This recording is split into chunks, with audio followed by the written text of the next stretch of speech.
This is the Supernova Building Guide, and today we're going over the top to no man's land.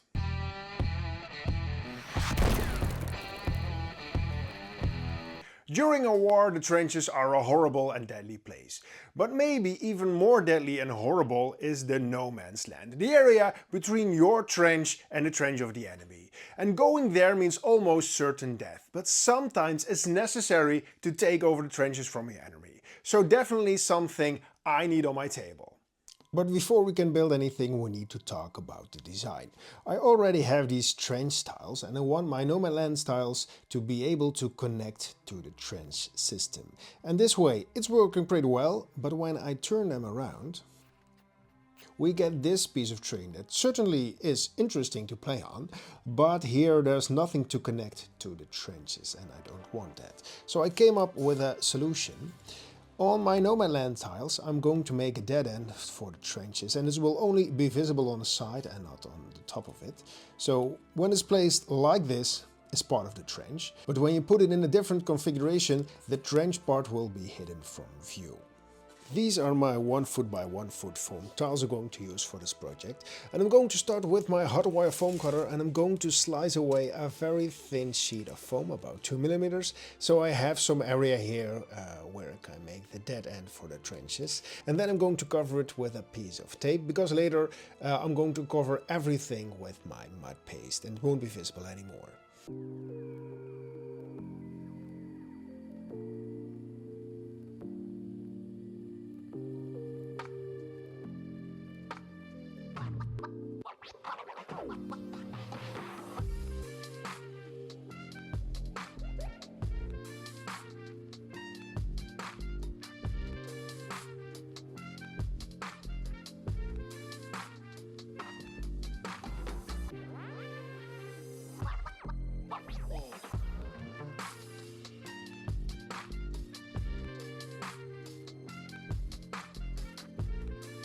So this will give you a general idea how the dead end of the trenches will look, and they fit nicely together. So next up I'm going to work on this surface here and I'm going to add some craters.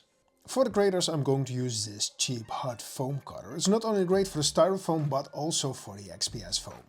For the craters I have a few restrictions. The first one is that the craters are not too deep and not too steep, because I still want to be able to place miniatures inside the craters, and it also must be traversable for vehicles. And the second restriction is that all the craters are fitting on the tile, so I cannot make craters that are overlapping with other tiles.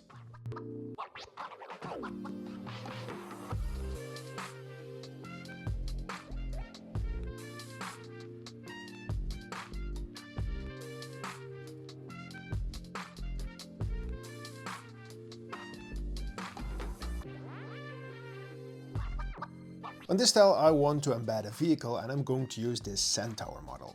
And I especially chose a small open-topped vehicle because I don't want a large bulky tank blocking line of sight or give you too much protection, because after all this is no man's land.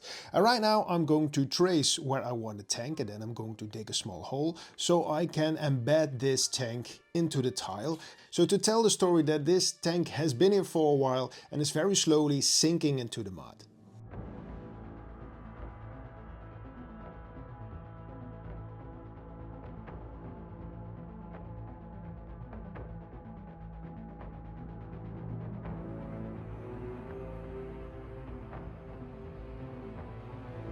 In the next phase we're going to work on this muddy surface, so we're going to make some mud. So for this recipe I'm going to use some mud podge, a bit of sand, tile grout and some black paint. Here you can see that the paste isn't runny at all, and this gives you the option to add different kinds of height in your texture instead of one flat earth surface.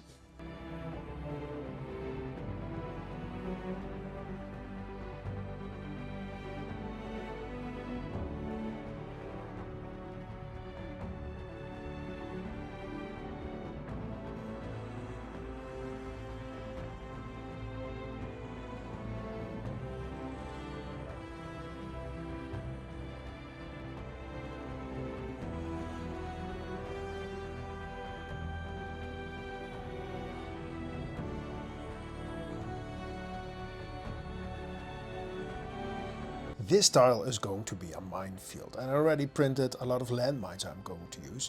And if you want to print these for yourselves, I will put a link to the STL files in the video description. And right now I'm going to put these in the mud mix before it dries.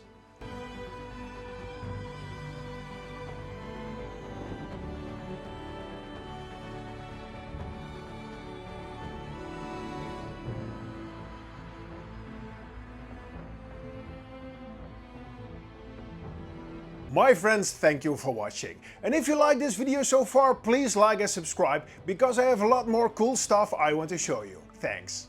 After a few hours the mud paste is already dry, and the rest of the mud paste is also drying, and right now it's this textured clay. And I'm going to use this to make the edges from the craters.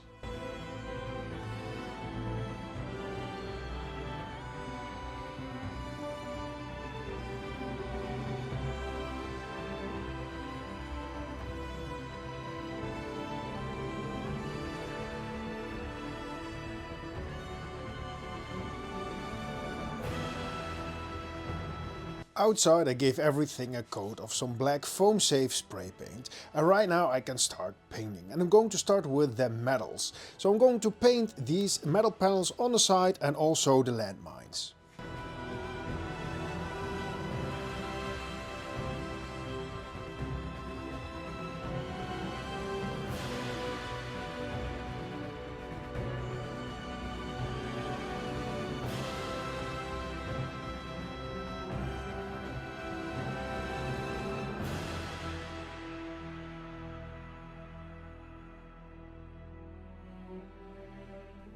Next up I'm going to paint this vehicle, and first I wanted to make it brown and very rusty, but then it would blend in too much with the brown from the mud, so I was looking for something different. And online I found some pictures from the inside of a Sherman tank, and I found out that a lot of these tanks are white from the inside, so I'm going to use some ivory white for the inside of the vehicle, and to have some contrast from the warm mud color I'm going to make the vehicle a cold grey.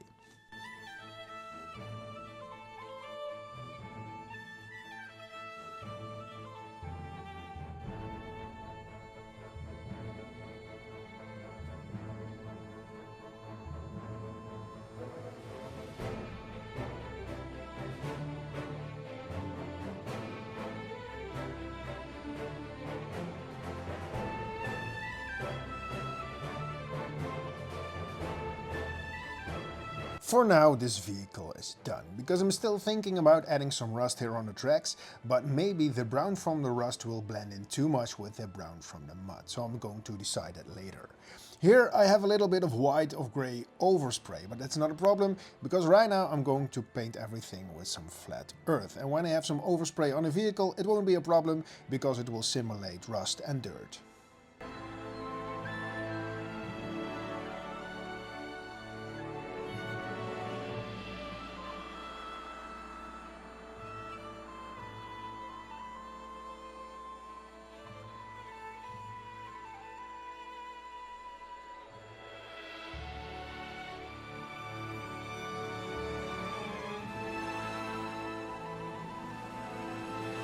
For my landmine tiles I also wanted to add some warning signs, and making these is very easy. I just went online, I found a picture I liked, I printed it, I glued it on some cardboard, I glued it on a toothpick, and I painted the back and the sides black.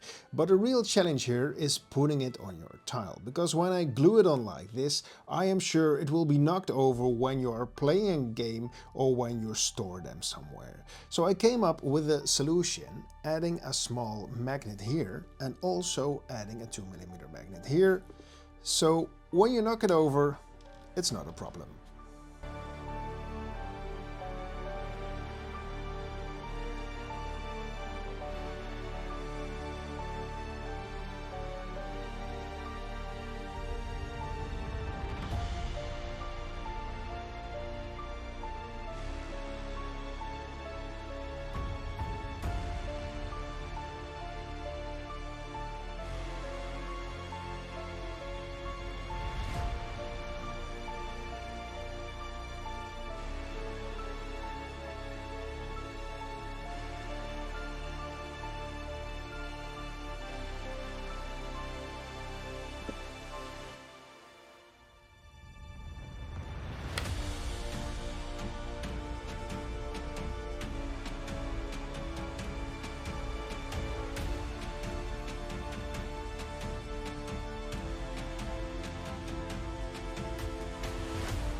No man's land is a really important part of trench warfare, and so is artillery, large cannons capable of bringing fire, death and destruction to your enemies miles away. And did you know that in the Battle of Verdun they shot 1.5 million shells in just 7 days? So enough reasons for me to build my own artillery emplacement for my trench system. And you should check this out right here. And now go out there and build a masterpiece.